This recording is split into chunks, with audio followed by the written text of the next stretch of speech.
What up, y'all? It's been a couple weeks since the presidential race ended with a Yoon Suk-yeol victory, and talk has turned from the election to his housing relocation plans and all the drama that scenario has been kicking up. Now, while we don't want to belittle the concerns of those opposed to this move, we at this channel are more interested in the bigger picture and how his presidential victory will affect the general economic landscape over the next 5 years. You're watching Sekider, and today we're talking about some predictable changes we may see under the new president, Yoon Suk-yeol. Now, before we continue, we'd just like to remind you that this channel is meant for general education purposes only and isn't meant to replace the legal or financial advice from a paid professional. When it comes to investments, it's always healthy to take everything with a fair bit of skepticism regardless of the source, and that includes us. For that reason, nothing we say here should be taken as a basis for investment, and you'll have to do your own work and thinking to decide whether or not anything that we mention here is in your best interest to invest in the long term. Want to know how? Well, if you scroll down a tiny bit, hit the like and subscribe buttons, we'll do our best to help you figure out how to figure out this game for yourself. And with that being said, let's get to it. Alright, so one issue that I think is very likely to change is the nation's stance on nuclear power. The current and existing Moon Jae-in administration was very clear about their position as being anti-nuclear, as they stood behind their position with aggressive expansion of wind farms and hydropower plants over the course of his presidency. Additionally, the construction of Shinhanul Units 3 and 4, two nuclear plants originally slated to be completed this year, were indefinitely suspended as part of Moon's nuclear phase-out initiative starting in 2016. This is something that's likely to change under the new administration, as President-elect Yoon has been outspoken about the need for nuclear power in Korea if we are to meet carbon neutrality. Now, the initial move by the Moon administration wasn't on a whim. As discussed in this paper by Viet Phong Nguyen in the Georgetown Journal of Asian Affairs, public distrust of nuclear energy as a key source of energy for the country is rooted in a number of factors such as the rapid improvement of living standards and democratization of society, more frequent occurrences of seismic activity, and the still unresolved issue of nuclear waste management given the lack of free land on the lower half of the peninsula for the waste to be buried. Now, this was further exacerbated by the Fukushima accident back in 2011 and Korea's history with safety-related scandals in the nuclear sector. Additionally, both the Park Geun-hye administration and the Lee Myung-bak administration were very pro-nuclear energy, and if you think back to when President Moon Jae-in was elected, basically reversing anything that the Park Geun-hye administration did was very much in vogue. Finally, we have the issue of nuclear waste, which is something that has been of international attention since E.F. Schumacher's best-selling book Small is Beautiful brought the issue to light in the early 70s. Ultimately, while Moon's decision to phase out nuclear power was in line with those large concerns, a large number of nations across Europe, including France, whose President Emmanuel Macron was elected at roughly the same time as Moon, chose to go the other way and continue the expansion of their nuclear energy capabilities. Now, this is all old news, as Yoon has been clear about his intention to resume Korea's nuclear energy expansion upon his election. For this reason, it feels safe to assume that the Shinhanul reactor development project will be back underway in the coming weeks.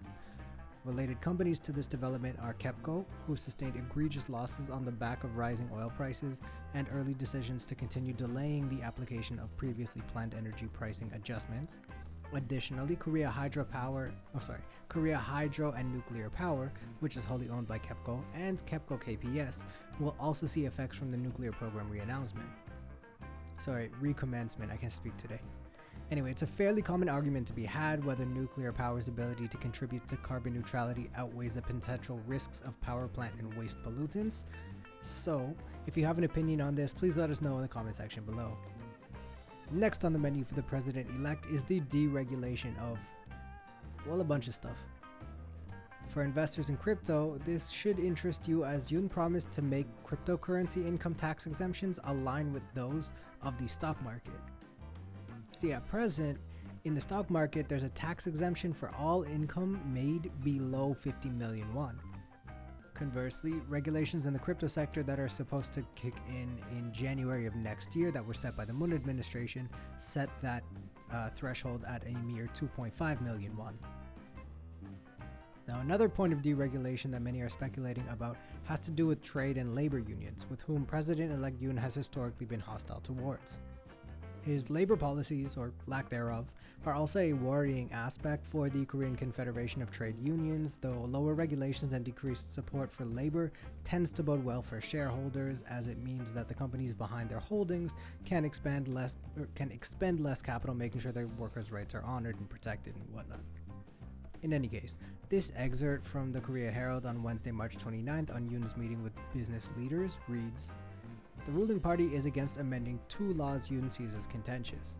The first law, effective since July 2018, deals with limits on workweek hours, while the second one, which took effect in January this year, involves holding sector executives more accountable for safety breaches at workplaces like construction sites." Now, the second law here, if you'll remember, is one that kicked in soon after the second collapse of a Hyundai department company project in Gwangju, which left several workers dead. I think it was 6 workers dead and 1 injured.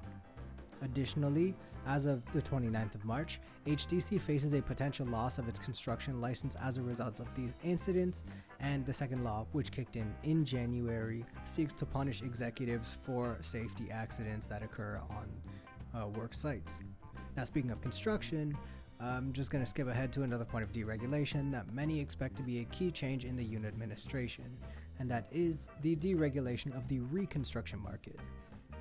This change suggests an upcoming boom of projects that focuses on reconstruction of complexes 30 years or older, and this comes in stark contrast to the Moon administration's focus on new town construction projects on the outskirts of existing cities.